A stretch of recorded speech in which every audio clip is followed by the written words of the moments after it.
Welcome to another episode of Just One More Fix. This is James. With me in this episode is Kurt and Lacey. Hey. Hello.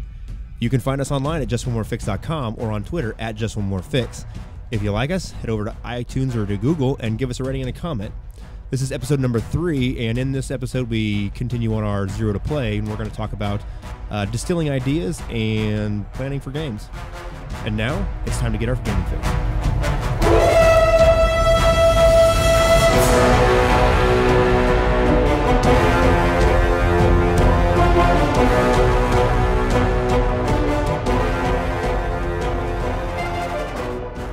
All right, so welcome to Just One More Fix. Few announcements. I retweeted it out the other day, and hopefully you guys saw it, but White Wolf has announced that they've got the V5 coming out, the 5th edition of Vampire, so we're super excited for an updated World of Darkness. Yay. It's going to be winter 2018, which makes 2 years away seem like a really long time. Ooh. But hey, at least there's a date. Tonight we're going to talk about, continuing on from inspiration, we're going to talk about, what? Continuing on from our inspiration episode, we're going to talk about going from inspiration to the early stages of structuring and planning your game. I guess you might call this episode pre-planning. You can't pre-plan. So, it's what you do before you're doing anything. right, it's pre-planning. All right. Sitting on the couch. I guess listening to this podcast. This is pre-planning right here, listening to the podcast. Pre-broadcasting is what you're doing before you're broadcasting. Which is this right here. Oh my god! No, this is recording. Which would be pre-broadcast. Whatever. It's Moving on. It's not live, right? So, all right. So, my god. Now that we're done with our stick in the eye for Kurt. Yeah, I kind of thought we talked about inspiration, where we get all our inspiration from. So now that we've soaked in all these great sources of places to create games from, how do you distill all these inspirations down into actual ideas to run a game? And when you is there a difference in an idea for a one shot versus an idea for a long-term campaign? I'd say there would have to be. I mean, one is definitely. The short term, the one shot or the 2 or 3 episodes is definitely an entirely different way of looking at it. I agree. So how do you tell what is a short-term idea or short-term that's gone. Short-term idea. I had something there, but now it's gone. A short-term idea loss. All right. So how do you decide if you have an idea for a game? What would be the way that you decide this is an idea for a one-shot versus this is an idea for a long-term campaign?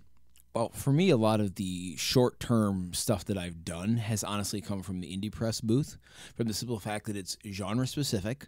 I want to try it out. I'm not sure if this is how this is. It's like shoes. You know, when you put them on, if you don't stand up and walk around in them a little bit, you won't know how it fits. And I think that's probably the best analogy I could come up with. I mean, the Warbirds game that we did was only about 2-3 episodes. I think it went pretty well. It seemed to flow pretty naturally, but it's just not something I kept going with just simply because I didn't have a story to keep going with it. Okay. And now, is that because you didn't fall into the trap that a lot of people do, where you just feel the obligation to keep a game going? Do you so a game comes to a natural end, and then there's always this desire, or you hear from players, that was a great game, we got to keep going. But sometimes the story has ran its course. The relationship's over. Right. Yeah. And you've got to, and that was very much like with the Space 1889 campaign. It was very good for a very long time, but then it kind of had to stop. Mm-hmm. And so if you're planning for a long game, if you're like, okay, I'm going to make this one of these classic open-ended 2-3 year campaigns, or that's what you're shooting for, that's a lot more planning. I agree. But I think those generally, when you have those giant campaign ideas, it's always about this event is going to happen, you have to stop it, or the world has ended. No, not for me. See, I will extol is that the right word? The virtues of the sandbox, of setting up a world where the NPCs have things they want to do, and the world is going to keep grinding ahead with or without the players in the arc of the story. But for me, to get back to the original point, the one shot is it's a container. It's like a movie. It's a bookended. It's a mini series. It's exactly the story that you want to tell or that you have a conclusion for. Versus, I guess, the sandbox is the long game. Okay. I feel like no matter how long the game is going to be, I have a specific story that I want to tell and I'm going to tell, and I already know about how long it's going to be. Really? So I have ran a game that's episodic, but to me that's different. It's where it's almost like a series of one shots. So like, oh, I have this idea. This is the adventure we're doing today, Right, and like then it's kind of like, oh, Okay. and then next week we join our band of trepid explorers on the next exciting thing Right, they so were like- doing. That kind of like a thing. Buffy style thing where it's the adventure of the week or whatever kind of like thing. Right, yeah, that or Firefly, Mm-hmm. and Doctor Who, Star Wars, all those kind of things. Maybe throughout the whole series there's some kind of overarching villain, but generally it's it's a contained episode. We reach climax and conclusion all in one single shot. So is there a way you tell which one you think an idea falls into, whether it's big or small, just or short or long? I mean, the general scope of it. I mean, there are long stories and there are short stories, and some things just lend themselves better to the short story mode, and right? Okay. some take more time to tell. But you don't have any specific criteria though that you think of. No, it's pretty much just by feel. That's fair. No, I agree. Yeah, when I wrote this stuff Like- down and I started thinking about it, I was like, God, I wouldn't even know what to begin to say, like, other than just reading an idea and being like, well, this seems like it would be resolved in 2 to 3 games. Well, also, let's not forget, too, like, for instance, we're having a gaming weekend coming up where, to be perfectly honest, the other players involved, we won't see again for months because of physical separation. I mean, they're just that far away. So anything you run with those folks, if you want to complete that story, you better, this is going to have to last 4 to 6 hours. I get that's a good example. Like so we have some friends, like most people do, that live far away. Not that everybody has friends. That's how that came out. We managed to get some friends. Wow, aren't you special? So some of our friends, there we go, live far away, and we game with them over the course of a year 6 times, 10 times, between 6 and 10 times, we'll say. And I have a Monster Hearts game that's been ongoing and has had several episodes with them. And I guess that's a long-running game, but it's episodic in the way you said that each game is self-contained as an episode, like a 4-hour, 6-hour session. And it's kind of the best of both worlds, I guess you might say. Yeah, and it falls into your note under number of players is, can you run this with a rotating cast? So that Monster Hearts game we have, I'll edit it down. You, Lee, Carrie, Kurt, 8. Haley, Dave, Caleb. Kaylin. Is it 7? Wait a minute, wasn't there someone else? I'll just say 8. 8. 8's a good number. It's 8. Okay. Who's the 8th person? You? I'm not a player. Well, yeah, but you're at the table. Well, yeah, but I don't count as... Game All right. masters don't count. Right. Okay, I see how this works Yeah. now. All right. That's right. All the work and none of the None of the glory. none of the reward. All right, so in that Monster Hearts game, we have 8 players, give or take, that are around the table. Sometimes we have 6, sometimes we have 8. Everybody. But the ideas that I have for that game, I try to make them non-player dependent. So if a specific player isn't there, it's not like the plot is off the rails now because Kurt's not there for the game or Lacey's not there. Like the plots are designed so that anyone can plug into it. It's not specific to one individual player. Not to say that I don't have individual plots going on, but there's a sort of a separate consideration for when you have like a rotating group of players.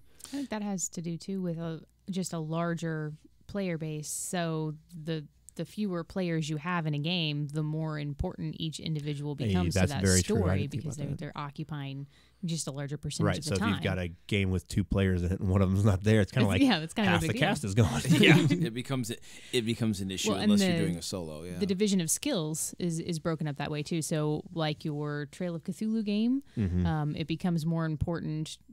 Okay, let me rethink that for a second. So if you had a Trail of Cthulhu game with just 2 or 3 people, you would be lacking a significant number of skills if one was missing. Whereas if you had 6 people and one of them is missing, you can probably still compensate for that lack in Right. your investigation. Well, that one's and very it's not a specific big too deal. because the amount of skill points characters get is based off of how many players are in the game. And that's important because I hate to say it, but you know who your core players are and who the people who come and go are. Right. Yeah. And that's, or at least most of the time, and that can be an issue when you're doing stuff. Mm-hmm. Which brings us, I think, probably to the next thing now that we're talking about points, which is probably the system. So this is a big one for me because I think I have. It's no secret we have a ton of different games on our shelf. And for me, the games that work the best are where system matches setting and tone.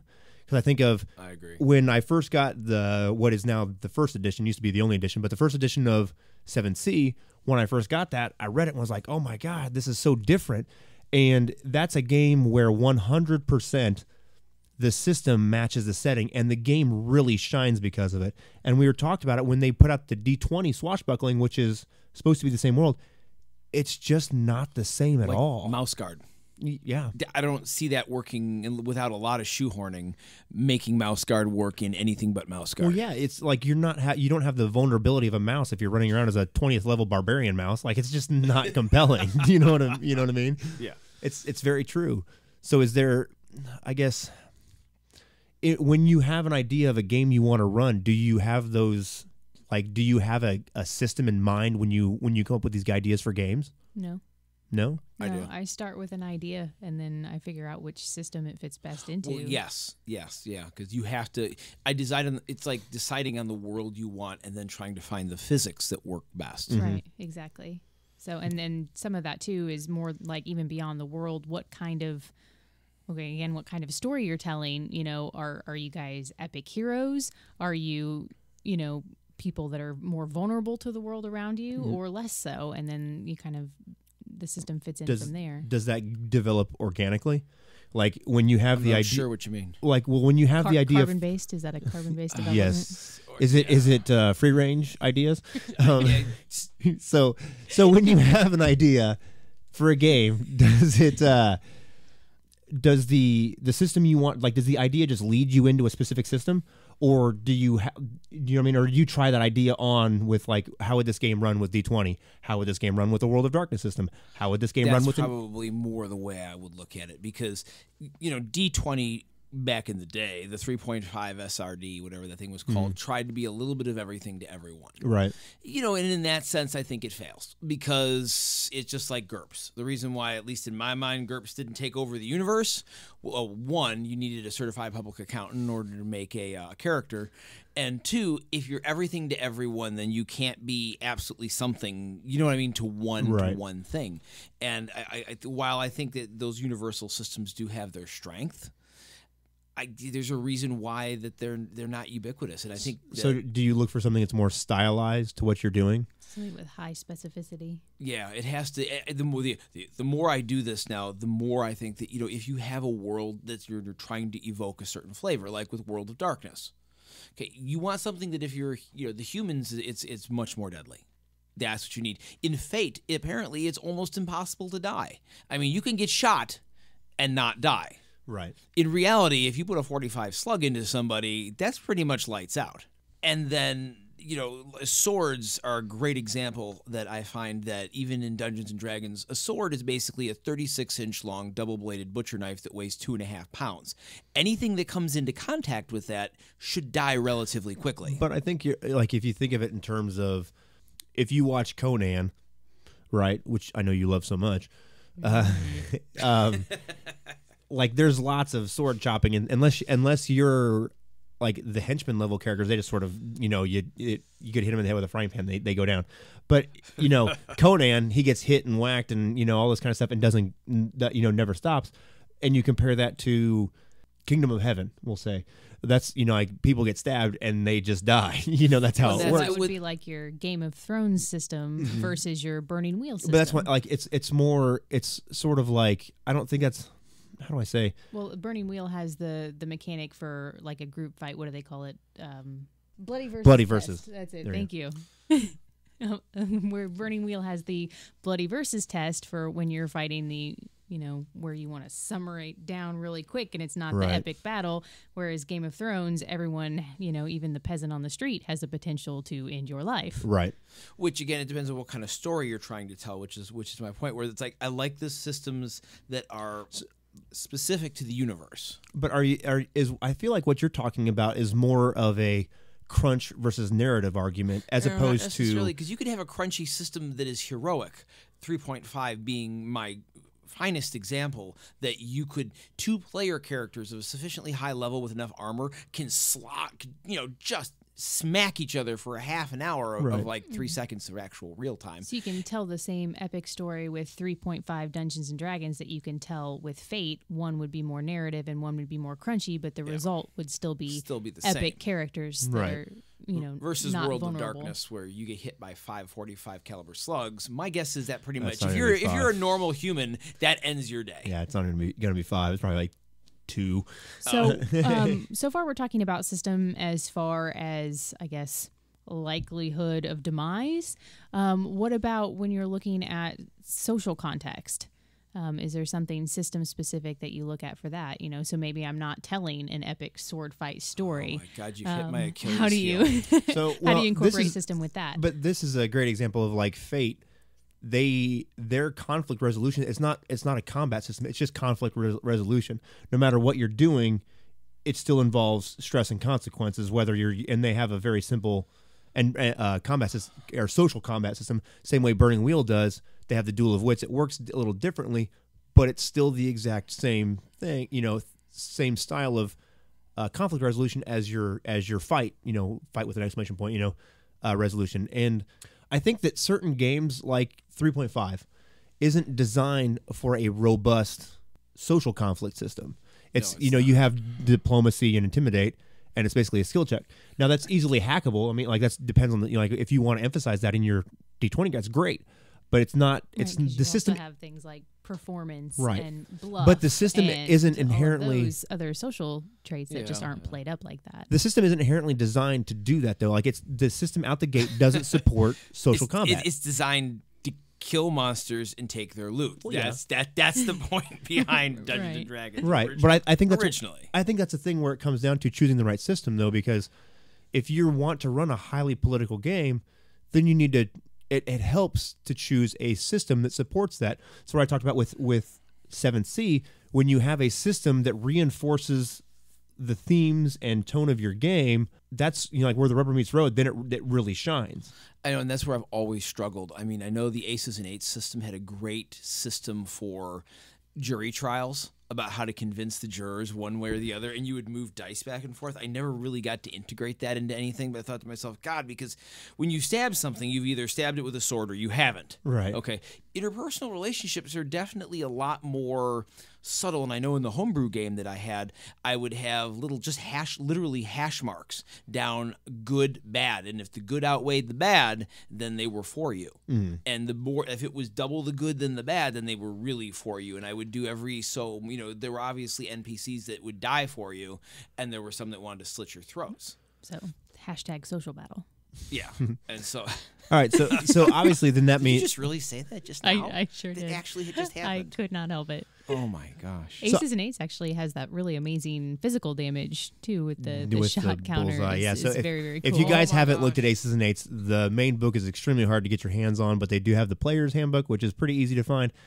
But it's Shot got clock. an amazing combat system with a target and cards and dice. It's really good. So if you haven't seen it, it's worth looking at because it's amazing. It's crunchy like peanut brittle though, so just be ready Well, to yeah. chew. I'm just The character creation is a little monstrous, but it's one of those systems, like you said, for setting is very, very good. oh, it's wonderful. It'll Well, take it's you got- 2 hours yeah. to make a character. That's why I think those things are starting to not be a problem, though, because if you use the character generators that they have for those kind of games, it's not nearly as bad. It's make some choices, and out comes your character with everything already figured out. Which So is, like I said, if you need a computer to make your character, that just lets you know that you're at a certain level of detail that I you agree. should have a computer. So, kind of following, it kind of transitions into it as well, is setting. When you have an idea for a game, do you have an established setting in mind, or when you come up with an idea for a game you want to run, do you generally come up with that idea with a specific setting in mind? Like I'm going to run this as a Dragonlance game. That's the idea I have. Or do you come up with it as this is just a generic fantasy place or sci-fi or whatever? I would say for me, I start off with that big concept. Again, I say I want to run a epic fantasy. I want to run a space opera. Yeah, I mean, and for me, because I think I've played for so long, those systems and settings, I want to say, are kind of implicit in my thinking. I mean, if I'm going to run a space opera game, my go-to right now is Classic Traveler. I can tell you right now. I'm familiar with the system. It's relatively simple and straightforward. You can die during character generation. It's got all the things you're looking for. If you had an idea that die during character, I'm never ever looking for dying during character. If we could bypass character creation altogether, I would be okay. Pre-gens are incredibly easy. I can whip out a half a dozen of them, present them to you. Unless you roll a 90 through 100 on step 5 or whatever it is.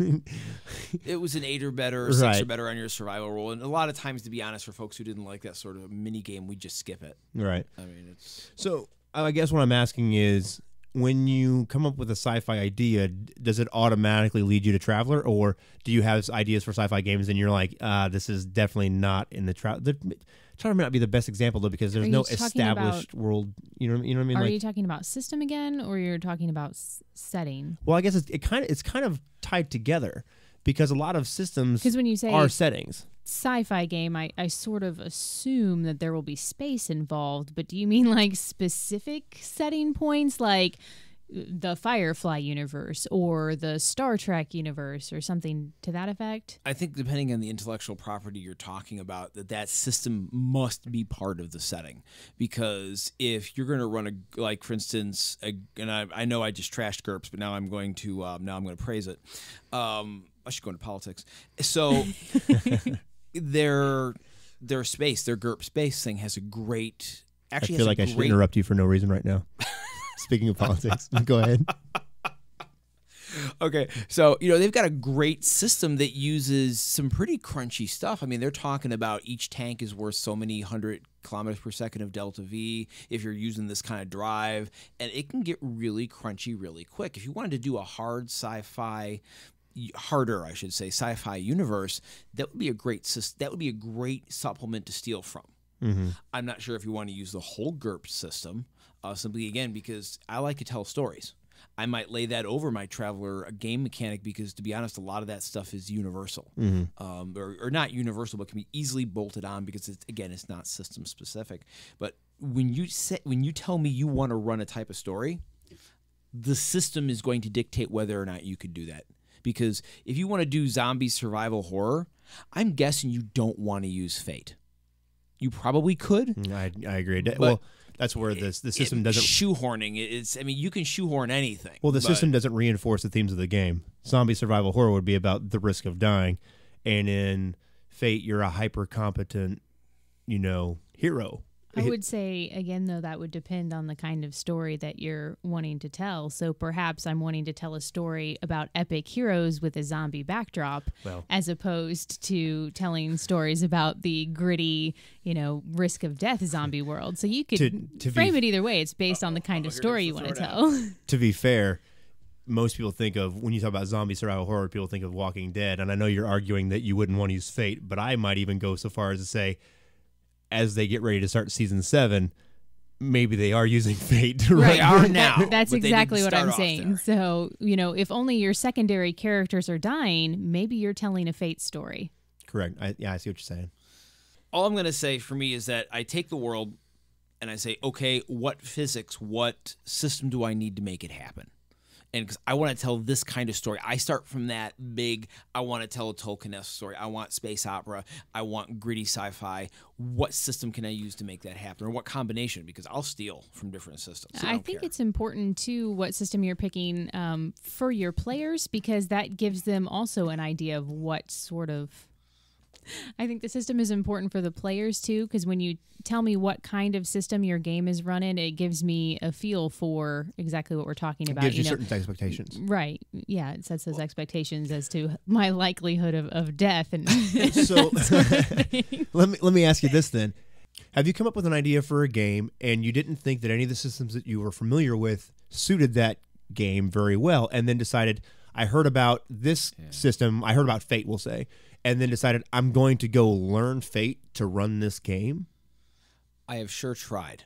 I wanted to use Hillfolk for something, and I won't spoil a surprise, something I'm trying to work on. I'm having a heck of a time wrapping my head around it because I was steeped and trained in the stab monsters get loot school in the mid to late 80s. No, I'm serious. It was my first experience with it. And everything I have, everything I do, I'm informed by that, whether I want to be or not. And, stab bags of treasure and take their loot is tough to get away from. I agree, and I had that problem for a long time as well, and I will say the way that I solved it, and for anybody else that, is having this problem, is I slowly accumulated, or not so slowly in some cases, accumulated a lot of small press games, and then I just read them and read them and read them. And it's not too bad because most of them aren't very dense, they're not very thick, And then eventually I felt like I read enough. I don't want to say it. I had read enough of those small press games to where I began to finally understand how they're different from regular like F20 games, Like, I don't know. No, I get what you mean. It's like when I came up with the homebrew system that we used for the fantasy game, I stole from Dungeons & Dragons. I stole from Space 1889, which is old game designer's workshop property. And I stole from World of Darkness, believe it or not, with the system of 5s and 6s and also, and put them all together. Tried to draw the best elements that I could put together to create a fantasy mechanic. I think I figured out, so when I say that I had to read a lot of those indie books to understand how to run it, it's sort of like you don't really understand Victorian literature until you've read 15 Victorian novels. Do you know what I agree completely. If that makes sense. So if you want to run some of those small press games, perhaps just start somewhere with ones that are successful and good, and have a genre that you like, and read them and look at them and watch some actual plays or listen to some actual plays to see how people do things. Because one thing that helped me for Burning Wheel greatly was I watched an actual play of Luke Crane, who actually wrote the game, and it helped me understand how to run Burning Wheel, how better to learn than from the guy who wrote the game, essentially. Do you have anything else to add? I think we kind of are coming up on the end of this one here. Yep. Games are good. Everyone should do them. Have your own dice. I do actually have one more question for you guys, because I have never done this and probably will never do it. How do you decide when you are going to say, there isn't a current system that I really like? This is definitely where I need to create a homebrew system to accomplish what I need. What makes you decide to make that decision? When you sit down and you go, one, I want combat to take less than an hour and a half for 5 minutes of real time. Well, okay. But I don't think you're being fair necessarily, because when you came up with that, though, there weren't a lot of games that supported things that way, and now there are. No, but she had asked, how do you decide when? Right. And then I go, well, I never really liked the hit point system where you're 100% until you're passed out. Plus, the hit points don't directly, and I came up with all, and I tossed and turned and lost sleep. And I went, wait a minute, I could steal the game designer workshop Space 1889 system where when you take damage, it actually takes away dice. It temporarily decreases your physical attributes. And then to make things harder or easier depending on the social class because of the implicit, medieval theology and all sort of stuff, the 5s and 6s in denoting the number of successes rather than just adding up a pool of dice. One, it still lets you get those big pools of dice to, so that epic characters can be epic, but it decreases all the petty arithmetic that I really hate. And that's why I said when there's a certain effect I'm trying to go for. Like with this hard sci-fi I'm trying to put together, I'm probably going to homebrew that. Just simply because I fall asleep every time I start reading through the GURPS manual again. I love their system. Don't get me wrong. Their stuff, their supplements are fantastic. But the core rule book puts me to sleep. It's like reading the phone book. Well, to be fair, though, most role-playing books are kind of this funny... They ride this funny edge where it has to be one part technical manual, which no one wants to read stereo instructions for entertainment. and at the same time, it's one part setting book and story, conveying the ideas and themes of the game. So they kind of flip. It's like weird to read them because they don't really have a voice. You know what I'm saying? Like a distinct, like it's not like it's one part novel, one part stereo instructions. So what you're saying is you already have a story to tell and you kind of have a platform, but it's got some sticking points that you find so terribly awful or annoying that you steal things until you have something that you want to tell your story with. It's like a kit car or something. Yeah, I mean, Okay. I want it to look like this and drive like that, and so nobody makes it. And since the bar is pretty low for making your own, in the sense of, you can mash stuff together. You're not publishing it for money or anything, or even publishing it for that matter. You're using it around the table. And so I have no shame in hacking pieces from a dozen different systems in order to come up with something I think plays well. And you've kind of created a system or two as well, or at least a game mechanic. Is that just based on your idea that I find this mechanic interesting, so I'm going to use it to tell a story, or you had a story that you felt couldn't be told with anything that you already had available?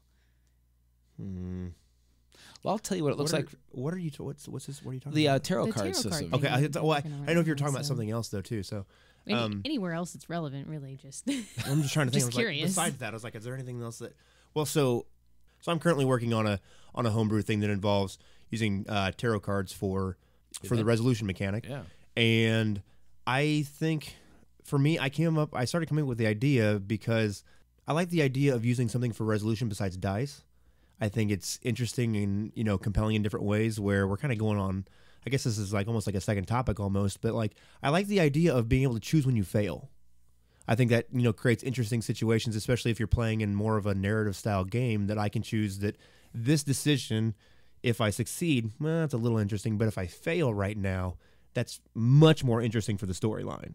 Well, and I think too, the system that the mechanic that you've chosen, those turn of the last century tarot cards, really is, especially for the setting that you're talking about, that kind of age of the Theosophical societies and sort of that resurgent spiritualism era. I mean, that is a perfect example of making the mechanic. It's very thematic. Yes. And that comes back to where we talked about a couple episodes ago about how I'm theme first. So I think So for you, you're creating a system because you have a theme and you want something that better represents that theme than what you have available. Along with, I thought it would be. I just like the aesthetic and the artwork of some of the older tarot decks. I just think there's so much there. The picture on any of these cards says so much more than pips on dice. Well, like I said, it's just evocative of the era, and it really adds that mood, because it is basically an oral storytelling thing. Anytime you can add a prop to that's evocative like that, right, and universally available. Those cards that you were using were from turn of the last century, if I'm not mistaken. So they're way out of copyright and available everywhere. And so I guess that's the one that jumps out right now because it's something that's fresh and new that I'm doing now. Right. But in the past, I've always been a person to enjoy lots of systems. I find it interesting. The gamist aspect of it I like. Okay, so you're interested in the mechanics more than in anything else. Well, I think I used to be. Now, it's a little of both. I'm still interested in the mechanics because I like to pull them apart and see how the pieces work together, because there are a lot of games where like you said, I've bolted certain pieces on different things, but I don't know that I've ever just, until recently, created an entire rule set for a game. But I will say that I have shopped around to find rule sets that will fit the themes of a game. At the same time, I've found there used to be a gaming store in Champaign, Illinois, near where we used to live, and they had it was a ridiculous amount of books on the shelves, both new and used. And I used to like to just go in there and just pull books off of shelves and flip through them and be like, oh, that's actually how I found 7th Sea. I literally just pulled it off the shelf and realized this looks really awesome, and that's how I found, how I sort of stumbled into it. Just kind of to back it up and to just sort of summarize because we seem to have gotten just a little bit off the topic here, but not really. I mean, in the sense that, your system has to match the world and the concept that you want to use, and the two. Of course, that brings back an old argument of generic universal system versus setting specific and all that sort of jazz. Basically, what I'm probably going to come down the side of is do whatever works for you. And if you're having fun, you're probably doing it right. Well, yeah. And then but familiarity with the rules, too. It's hard sometimes to start something new, even though it fits. If you don't know very well, it makes things incredibly hard. Yeah. Well, I guess we're kind of all over the place in this one. So, but. We're all over the place. No, it seemed to be pretty. It just. You think so? Just I at the thought my end. question was relevant. No, You I don't know, disagree, just, I mean, but I know we kind of meandered through this. Although it's kind of a weird topic too, planning before you prep for a game. I don't know. Well, this is not pre-planning. What it is is starting at the high concept at this point, Right. and then moving in. I think narrowing in because we talked about where are you going for inspiration, right? Then once you've got your inspiration, is it going to be a short term or long term? Okay, and how do you tell a difference between that? And or at least just to have that idea. The one thing I will say that I don't think we touched on is if you have an idea, there are too many games that I feel like it's just a natural habit that you want this game to be an epic, long-running 10-year game or whatever, to not be afraid to end a game when it's time.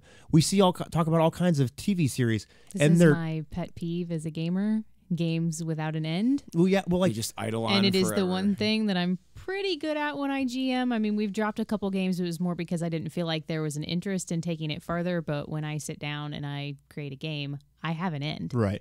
Well, I guess I'm just trying to say that don't take 24 episodes to tell a 12-episode story. Yes, some movie makers, some epic movie makers have done that in the recent past. Yeah. So that's something I would say that make sure you keep that in mind. Whether you want, and as well as scope of the game, big versus small, and making sure that your system reinforces the themes of your game. And I think that will set you up to succeed and almost do the work for you, really. Well, next time we want to come back to the scope idea, the idea between epic and a personal narrative. I think that's going to be critical for us. All right. So anything else? I'm good. No, I think I'm all right. Right on.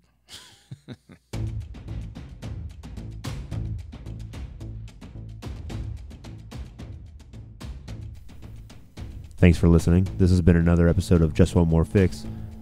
Music has been provided by Kevin MacLeod. You can find him at incompetech.com. You can find us at justonemorefix.com and follow us on Twitter at JustOneMoreFix.